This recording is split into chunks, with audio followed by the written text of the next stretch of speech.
Thank you. I'm actually going to turn it over to Lieutenant Lopez. For those of you who don't know me, I'm Michelle Milam. I am going to be a co-host today.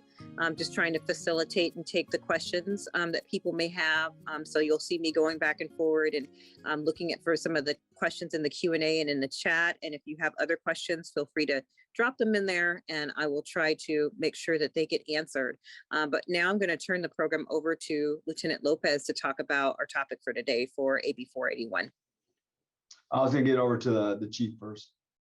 Actually, I'm going to do a quick introduction before I turn it over to Lieutenant Lopez. So good evening, everyone. Tonight, we will give you an overview of our AB 481 policy, which is the law requiring law enforcement agencies to obtain approval by the City Council to authorize our use of military equipment.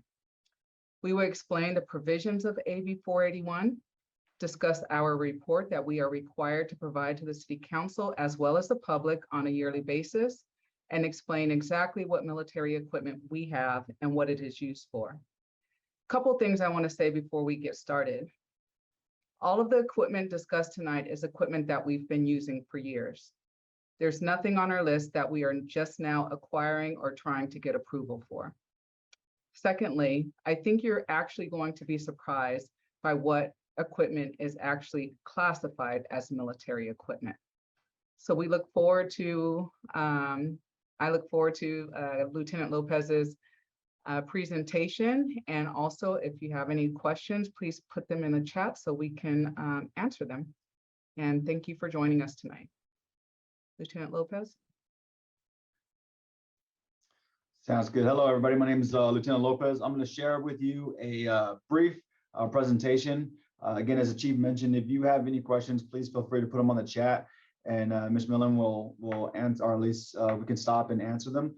We will have a part at the end of the presentation where we can answer questions or field comments. So let's get started. Let me see if I can share my screen appropriately here. Let's see. I think I want screen one. Yes. Hold on, before you start, I think there's already a question from Ms. Small. We might.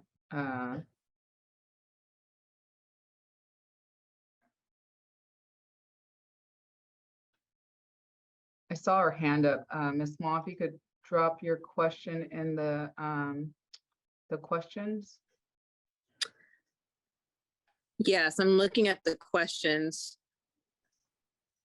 Who are the other people on the call? That's and the other presenters? I apologize. I should have introduced everyone. So my name is Bisa French. I am the Chief of Police here at the Richmond Police Department. Michelle Milam introduced herself. She is our Crime Prevention Manager. Lieutenant John Lopez will be giving the majority of the presentation. We have Captain Al Waye, who is our investigations captain on, as well as Officer Alex Kane, who will also be presenting tonight.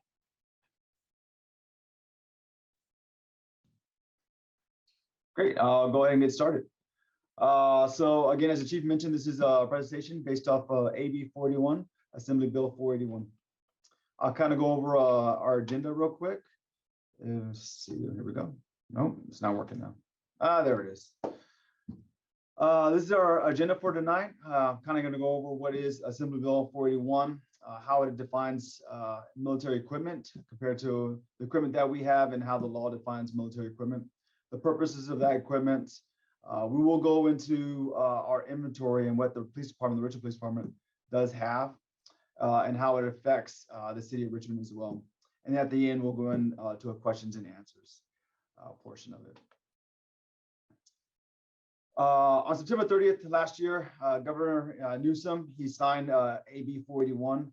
And what it does is the purpose of the bill is to increase the transparency and accountability between the police and the public.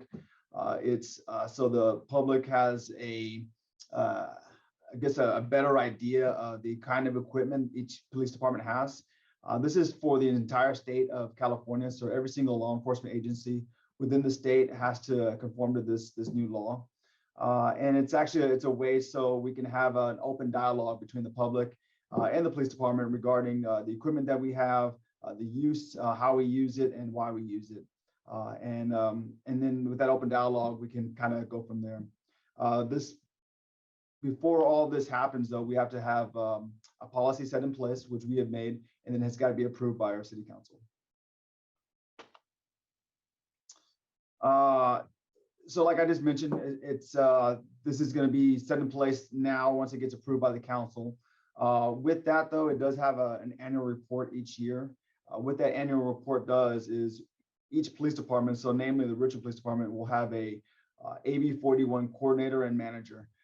I have been designated to be the manager for the Richmond Police Department, and it will be my duty and assignment each year to compile the stats of the equipment that was used throughout the year, the uses of that equipment, any kind of, if there was any complaints regarding the equipment used, and then to have it make a general report for the public. And then we will publish that on our website for everyone to see, have some more community engagement meetings for everyone so we can answer questions and comments and concerns and things of that nature.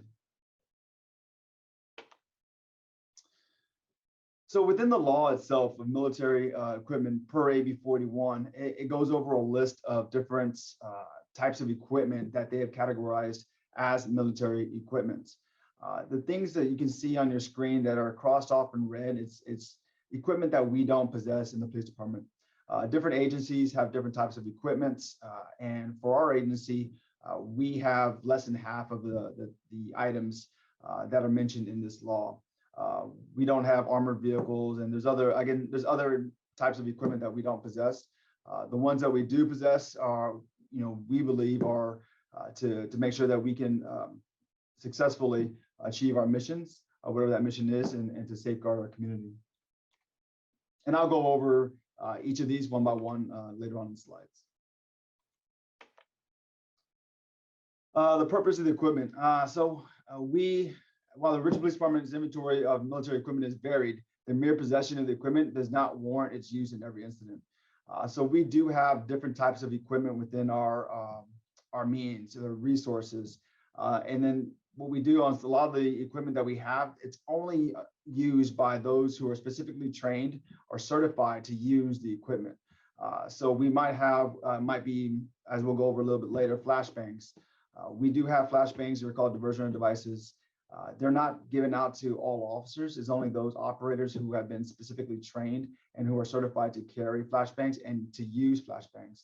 And there's a number of different reasons, but mainly because we want the most trained officers to be able to use this type of equipment. A variety of the equipment, these are options again, and they can greatly assist as incident commanders, officers, and specific units in bringing those incidents to a swift resolution in a safe manner. This is just an example of one case that we had on June 30th of 2022. It's one case that I pulled, but it was a really good case by one of our patrol officers. On patrol, he noticed he had some suspicion of some gun activity within this specific neighborhood and on the south side of Richmond. He did an extensive workup on this case, and through his case, we recovered all these firearms you see in front of you. It was a really good case, but again, this is an example of the kind of the firepower that's on our streets of Richmond right now. This is from January. These stats here is just to go really quickly over. It's just the amount of firearms we have taken off the streets since January 1 to just about September. There's 180 firearms recovered from the streets of Richmond during that time frame. 162 of those were pistols and 15 of those were rifles. As you see, there's 3 of them that were shotguns. This is during a staffing shortage that we have right now. We don't have a special investigation sections or a proactive investigative unit. And this was taken by patrol officers on the streets and with the help of some of our investigators. So there's a lot of firepower that are on the streets right now. Another example of some of the weapons that are seized just this year alone, you'll see fully automatic assault rifles, you'll see pistols with extended magazines, you'll see the high caliber rifles, short barrel rifles. These are all, again, weapons that were just seized this year during normal patrol or during some of our investigation for search warrants that we've had this year.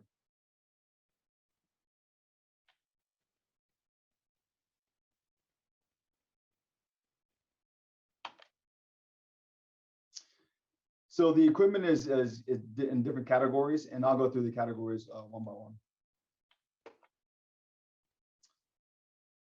So the first one in category one, we has our robots and our unmanned aircrafts. So the tactical robot that we have, the Richmond Police Department has one of these robots. It looks just like this picture seen here. We've had it for at least over 13 years now, from what I can recall. It's used specifically by our SWAT team in critical incidents, and it's used to ensure officer safety and public safety. And we'll throw them inside of a window or inside of a room just to kind of get a layout. It has a camera on it. It's remote control, so the officers can stay back and kind of see what's inside of a house. Next to it is our unmanned aircraft systems, also known as drones. The Richmond Police Department does possess 8 of them. They're used for various types of flights, missions, surveillances. We make sure that any of our operators, our drone operators, they are FAA certified. And with that certification is also our policy, which is very strict and very clear about the Fourth Amendment rights, and make sure that we don't violate anyone's civil rights when we're flying our drones. This is our mobile command center. I'm not sure, we use this a lot. We use them for special events, Cinco de Mayo, Juneteenth, things to celebrate. We also use it during critical incidents, barricaded suspects, hostage situations.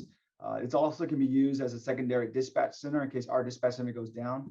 A lot of variety of uses for our mobile command center. It's very big. I'm sure you've seen it sometimes on the streets. But this is also classified as military equipment per this law.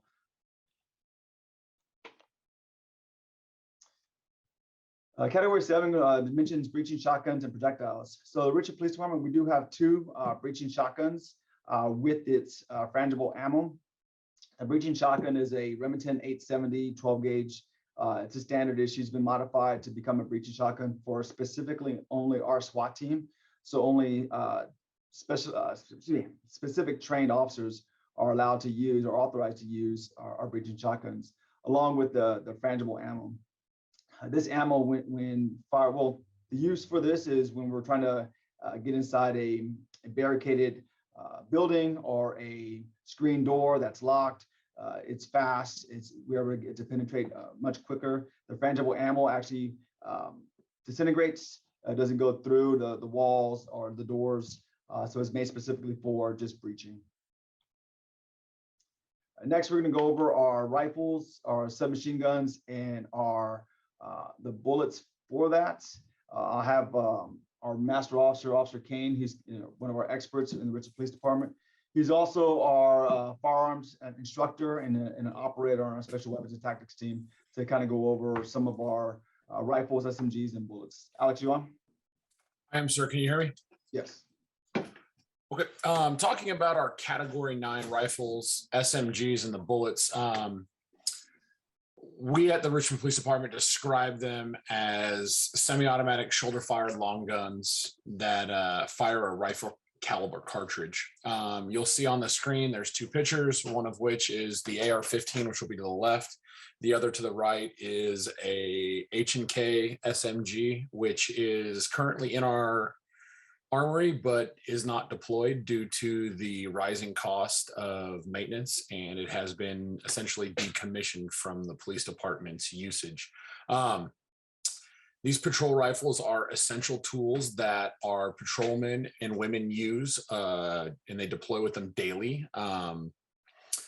The ability is they give our officers the opportunity and the ability to gain distance from lethal threats where they, if had to, could engage from a much greater distance with precision accuracy. There are multiple policies that outline the use of these rifles. Policy section 432 is the main patrol rifle policy.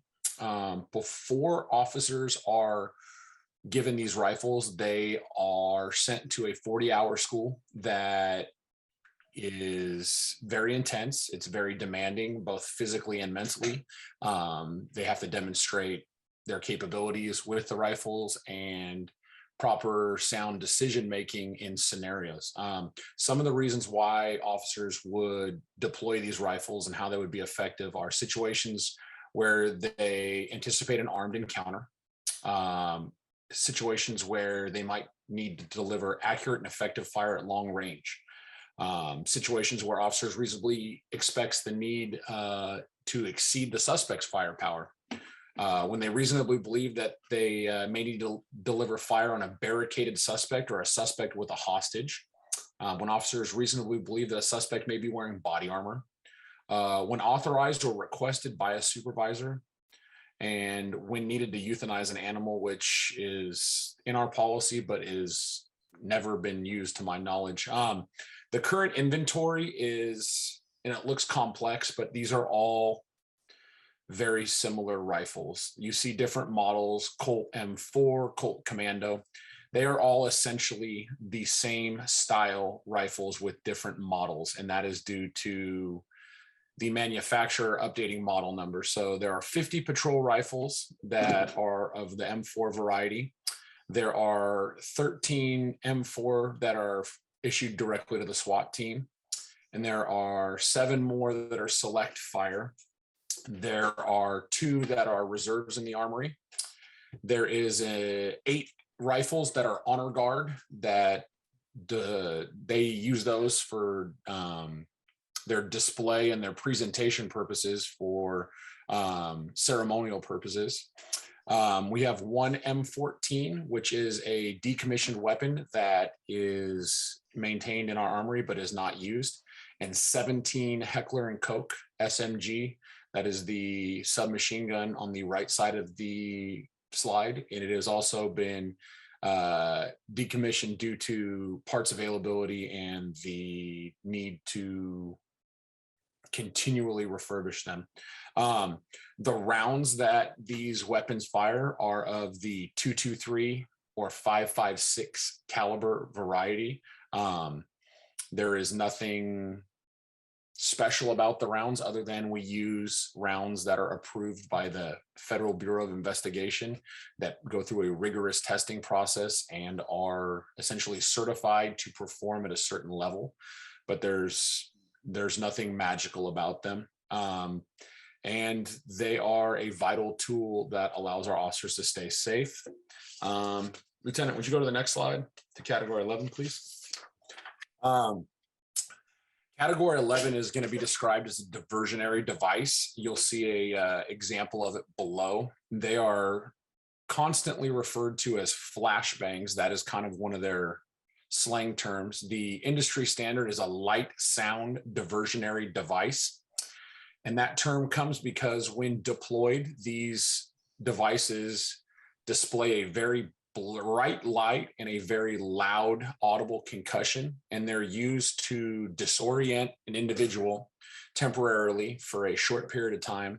And they are a tactical tool that is used by the SWAT team, the tactical response team, and they have been used during riot situations, but it is required that you attend a certification training, and they are only issued to members of the SWAT team, the tactical response team, or supervisors on the mobile field force team.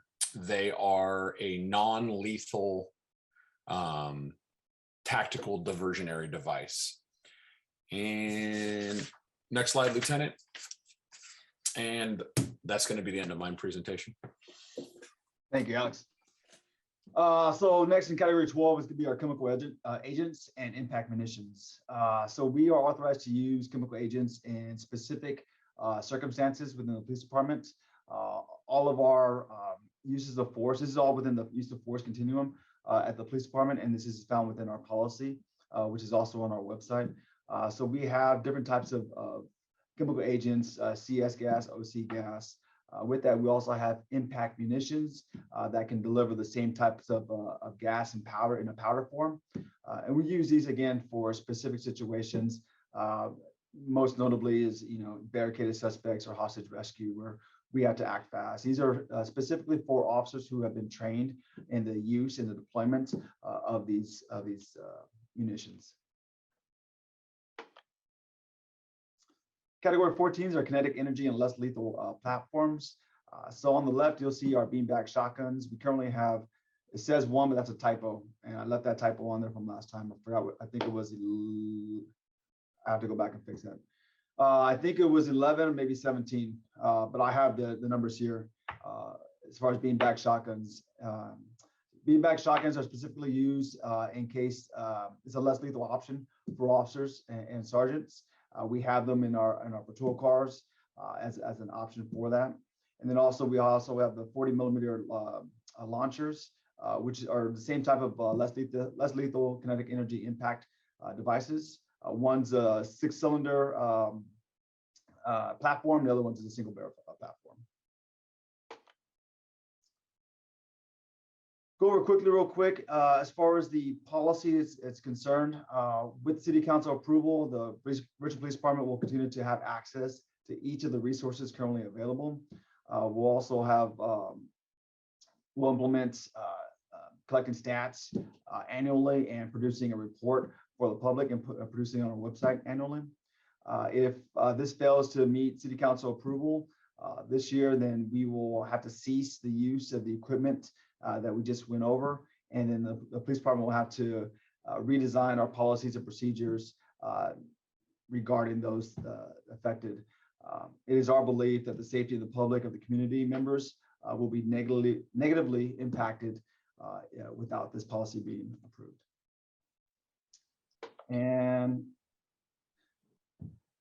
leave it up to, so you want to contact us, we do have an email specific for AB 41 questions, comments, concerns, and this is throughout the year. If someone missed the meeting, or if this is recorded and this will be broadcasted on our YouTube, if they have questions, they can always email us at ab41@richmondpd.net. Those are recorded and they will be on our annual report, and they'll be answered in a timely manner as well. And from there, that's all I have. Thank you, Lieutenant. So at this point in time, let me know, we have some questions that I would like to pose to the panel. Are you all ready to receive some questions now? Sounds good. Okay, so I am going to go to the first question. I believe that the first question of who the other folks on the call was answered. The second question that I have is, would an armored vehicle like a Bearcat improve police response for barricaded suspects or active shooters? How are situations handled now versus with the Bearcat? So the Richmond Police Department currently doesn't have a Bearcat armored vehicle of that sort. It is, we have in the past, and it has been used quite frequently with our SWAT team to ask for outside aid, the use of Bearcat for the public safety and for officer safety. It's, in my opinion, it's very crucial for agencies to have an armored vehicle for the public safety. And the classic example I can think of on the top of my head is we once had an incident where there was a subject who was armed with a rifle parked in the middle of the street in Richmond. Our officers responded and they were on one side of the street. Well, just behind that individual who was having a hard time at the time was an apartment complex. We didn't have any type of armored vehicle to shield that apartment complex that was directly behind this individual. And that's just one type of use that we could use for an armored vehicle. As far as the speed at which we might mobilize to an incident, it would help us out, but we don't have that type of vehicle within our inventory currently. okay, thank you. And for those of you who have questions, just know that we're putting it in the Q&A. I know I mentioned before the chat, but I don't see the chat feature enabled, but the Q&A is basically the same thing. It's in the Q&A feature. So make sure you drop your questions in the Q&A. We have about 15 questions, so we'll try to get to as many as we can. The second question that I have is, which of the firearms listed under patrol rifles are select fire? Lieutenant, I can answer that if you want. We have 7 select fire rifles that are maintained at the police department. They are all issued to the SWAT team. They require additional training and testing to display proficiency and competency. So there are 7 currently. Okay, thank you. And the third question, the next question that I have is, please describe the process for adding new equipment to the list. Does the city council have a chance to review and approve the acquisition before it occurs? So any new equipment that's going to be, let's say we wanted to have some new equipment that's listed as military equipment per AB 41. Any new equipment has to be approved by city council before we can even look to seek funds for that equipment. So before we can even look for funds, we have to get approval from city council first on any new equipment. Thank you. Next question is, how are critical incidents defined? So they're defined in a number of different ways. It's all dependent on what's going on. So there's a lot of what ifs that you can play into that scenario. Critical incidents sometimes can be defined as incidents that are above and beyond the standard call for maybe just our standard patrol line, where a SWAT team or a special response team, like a crisis negotiation team, needs to come in to assist patrol and a SWAT team. Critical incidents could refer to any type of incident where the public is in danger and harm's way, and it's all of our attention now is drawn to that one incident. It could be a fire, a large fire in a neighborhood, in a residential neighborhood, could be considered a critical incident. A hostage situation could be considered a critical incident. So there's different types of critical incidents that are there. It's just dependent upon what the situation is at the time. Thank you. The next question is, under breaching shotguns and projectiles, how would these items be used to distract a violent or mentally impaired person specifically? We don't utilize breaching shotguns for distractions, especially on those that are mentally ill. Our breaching shotguns are specifically only used to breach a door or a door frame in order to quickly make entry into a residence or a building.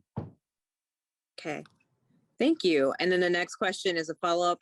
How can the examples for patrol rifles be reconfigured into acceptable uses rather than acceptable uses be left so open and undefined? I think I got that question. So this was a very summarized version of our policy regarding patrol rifles. Inside of our policy, it goes over specifically when we can use our rifles in what situations. So I don't know if I answered that question, but it's more specific in our policy itself on the uses. And the policies are all posted online. We're actually updating our policy manual now and should be updated online by the end of the year. Thank you, Chief. Appreciate that. Another question is patrol rifles. Which of these can be classified as assault rifles? Lieutenant, you want me to answer that?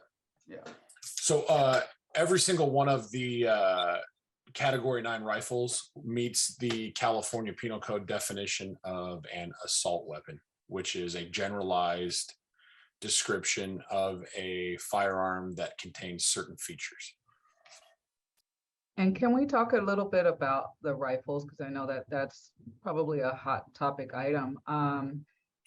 A lot of police departments started incorporating rifles into their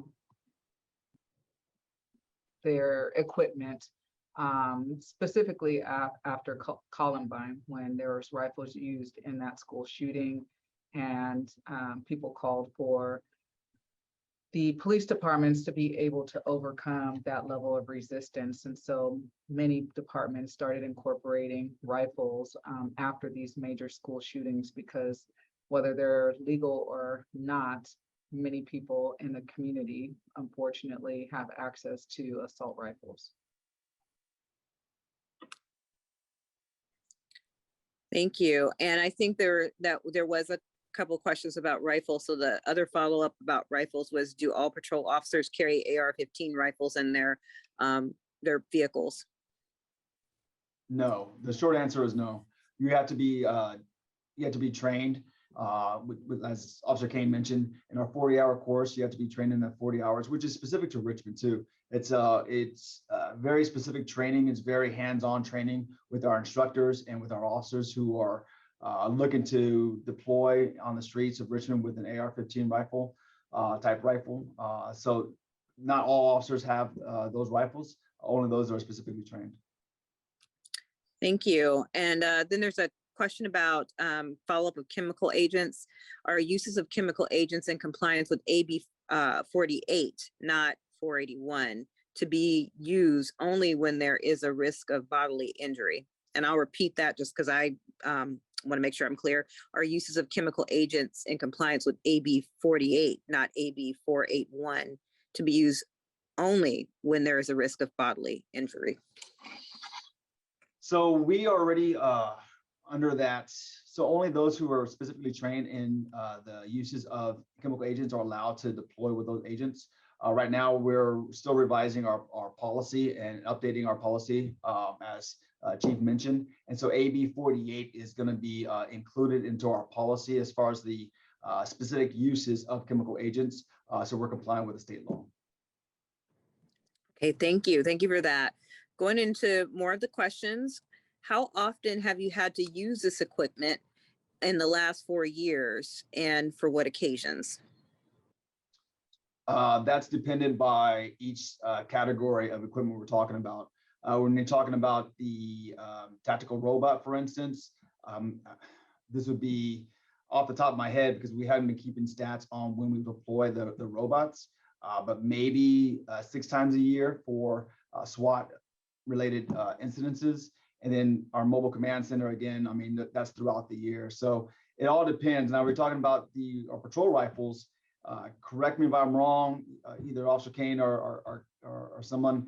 I can't remember the last time we've used a rifle regarding an officer involved shooting with a rifle. It's been quite a long time. I don't have one on top of my head that I remember.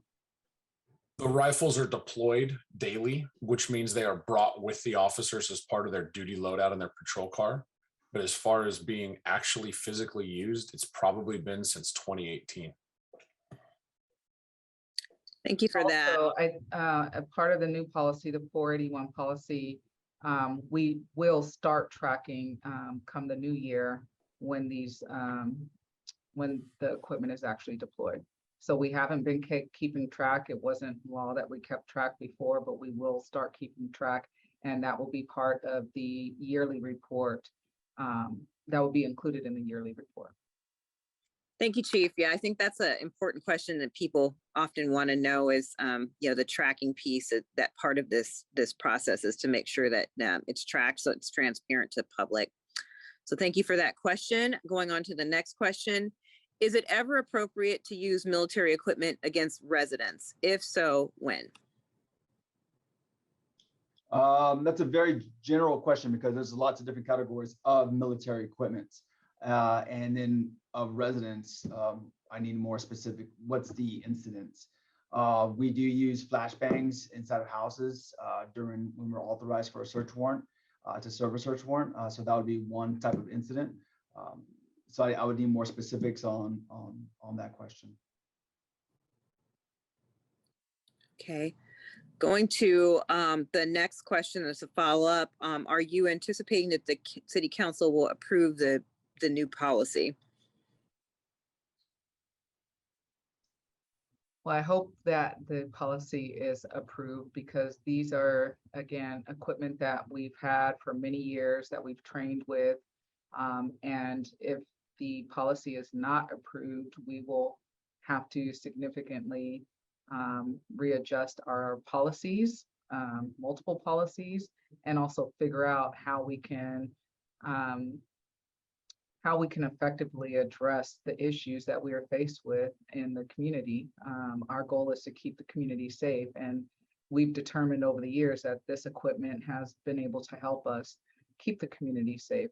And so without the approval, we'll have to make some huge adjustments. Thank you, Chief. And as I think you mentioned before, so the policy also includes the adaptation that we will be keeping track of the use as well Yes. in that. Okay, thank you.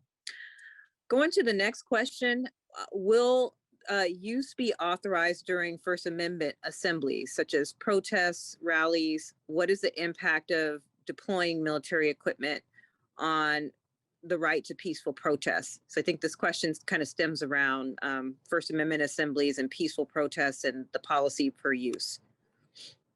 For our policy, the use of military equipment won't be used during peaceful protests or any protests at all. Okay, thank you. Michelle, that was actually a fairly recent Lexipol policy, and I'm literally in the process right now of revising that policy. So no, they will not be used. Thank you. How will the department ensure that the deployment of the equipment is documented? I think there's a couple of questions that have surrounded this. So if you've already feel like you've answered it, but that question has come up again. Yeah, we're required to document the usage of the equipment from January on. So we will start doing that in January. Thank you. And this question is, I think, a repeat of a question previously. It just scales back one more year.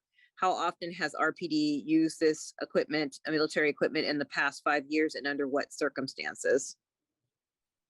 Again, we hadn't been keeping track of the usage. I think Lieutenant Lopez and Officer Kane threw out a couple numbers in terms of what they believe the usage was for some of our equipment, but starting in January, it will be incorporated in the yearly report.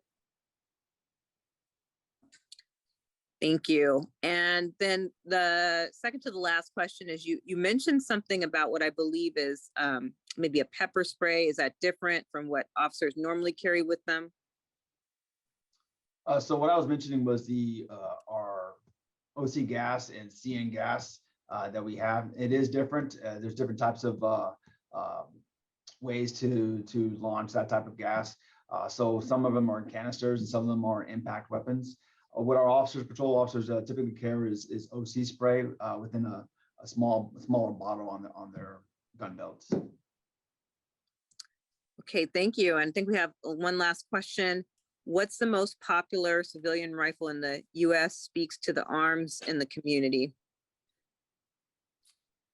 I'm not Generally, a gun person, so I would not know that. I'll leave it for the gun people. generally speaking, it would be some sort of recreational 22 rifle, but in the last 15 years, the most popular semi-automatic firearm is a variant of the AR-15 of some sort. And we call them variants because they all have the same features, but if you change manufacturer, the name does not go. So it's an AR variant type rifle is the most prevalent in the last 20 years. Yeah, thank you for answering that question. I do get that question more frequently than I would expect. And I know we showed some of the firepower we kind of see out on the streets in the beginning of the presentation, but I think that that's an interesting fact to know. At this point, I think that we are at the end of everyone's questions. I appreciate it. We had 18 of them, and there were some really good questions. But Lieutenant, will you mind repeating how if somebody is watching this later on and has another question, or maybe they feel like they didn't get their question answered, or there may just be someone who doesn't feel like kind of answering and they want to remain anonymous, how can they get in touch with you to ask questions? Yeah, so on our current city website, if you go under public safety and you go under, there's a link for AB 481. It'll have some of our updated community engagement meetings that we're gonna have on there. It also has our current policy. It's in draft mode, and then our inventory. So you can actually get to eyes-on view of the actual inventory that we have. It's specifically itemized in that. And then also there, you can either write to us at 1701 Regatta Boulevard. You can email us at ab481@richmondpd.net, and those answers will be logged and they'll be answered. And then also, this is getting recorded. I believe this is going to be put on our YouTube. as well. And then, so the questions that were asked here, I'm going to try to log them before we log off in order to put them in our report for next year or for the end of this year. So there's lots of different ways, lots of different types of ways you can ask about 481. Our ears are open. Any feedback, we'd love to have. And I did log all the questions already, Lieutenant Lopez, not the answers, just the questions. Thank you. No, thank you. And I know that this will be recorded so that it can be replayed. So if there's some folks who didn't get a chance to take a look at this and, you know, want to see the presentation, they'll have an opportunity to do so. And I also know there were several previous presentations as well. So we wanted to do, I think we were required to do one, but we want to do more than one because we just wanted to reach out broader and make sure that more people had an opportunity to ask questions. So please definitely follow up with those emails and the website so that you can see for yourself and, you know, ask any additional questions that you might have so it can be open for the public. With that, I don't have anything else on the agenda, so I will turn it over to the Lieutenant and the Chief to close out. No, I appreciate everybody. Thank you for your time. I hope the presentation was insightful. Again, if you have any questions, please feel free to reach out. Thank you, everyone, for attending. See you later. Thank you all. Have a good night.